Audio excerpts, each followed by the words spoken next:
Welcome to today's Explainer. We are taking a pretty mind-expanding journey today, traveling all the way from the highest metaphysical realms right down to your personal purpose.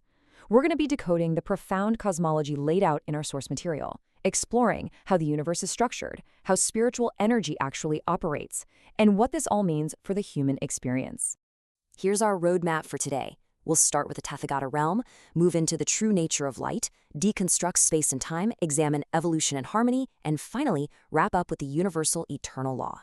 Let's jump right in. To anchor ourselves, we're looking at Ryuho Okawa's The Laws of Eternity, specifically zeroing in on Chapter 5. This text basically attempts to compress thousands of years of spiritual perspective into one unified, logical framework of the universe. It moves past myth and legend to present a highly structured view of reality. Starting off with Section 1, the Tathagata realm, or the eighth dimension. We're beginning our macro to micro descent at the very, very top of this structural framework. This ethereal eighth dimensional realm is inhabited by the absolute most outstanding spiritual beings in human history. And look at this stark reality. Out of an estimated 50 billion spirits residing in the spiritual world, only about 400 reach this level. To put that scale into perspective, it's basically like finding a single, unique individual in a crowd of over 100 million people. It's the ultimate exclusive threshold. So you might be wondering, who exactly are these 400 individuals? Well, they are known as Tathagata. According to the text, a Tathagata is defined as someone who embodies absolute truth, referred to as Tathatha. They possess immense wisdom and come to Earth essentially as an educational representative, a proxy for the Buddha. Their monumental task is to explain the vast, boundless nature of the Buddha's will to humanity in a way that we can actually comprehend. Moving along to Section 2, the true nature of light, energy, and will. Let's look at the core element that powers this entire eighth dimensional realm. Here, the concept of light takes on a radically different meaning.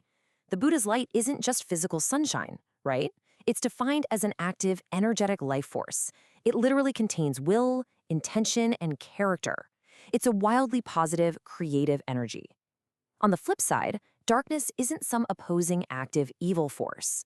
The text argues that darkness is purely passive. It's just a negative phenomenon that only exists when something is actively obstructing the light. The source uses a really concrete metaphor to drive this point home. Imagine a massive, blinding 10,000 candle power light.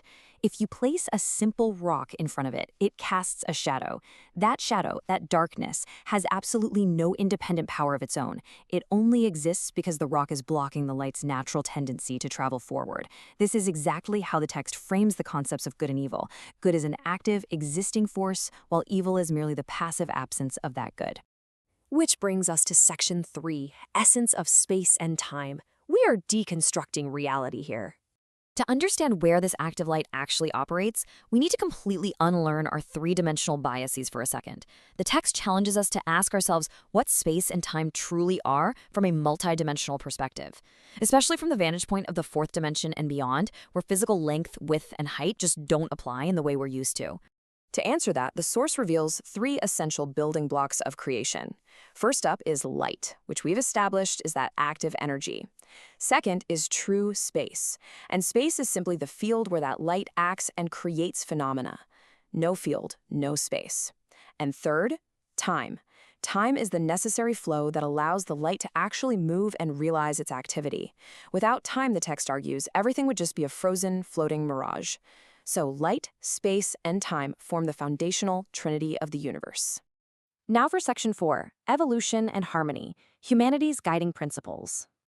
Okay, now that we understand the grand cosmology of it all, we can zoom all the way in on our own lives. Because humans are created from this light, the source argues our very reason for existing boils down to two interconnected concepts. The first is evolution, developing from the formless into something increasingly magnificent. The second is harmony, maintaining a beautiful, sustainable balance among all those newly created things. And true happiness, the source asserts, is found right in the middle of both. The text specifically highlights the breathtaking harmony all around us as proof of this design.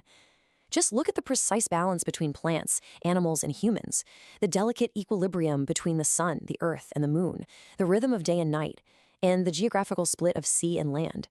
This highly organized environment isn't random. It's described as the ideal, perfectly calibrated stage for humanity to pursue its eternal evolution.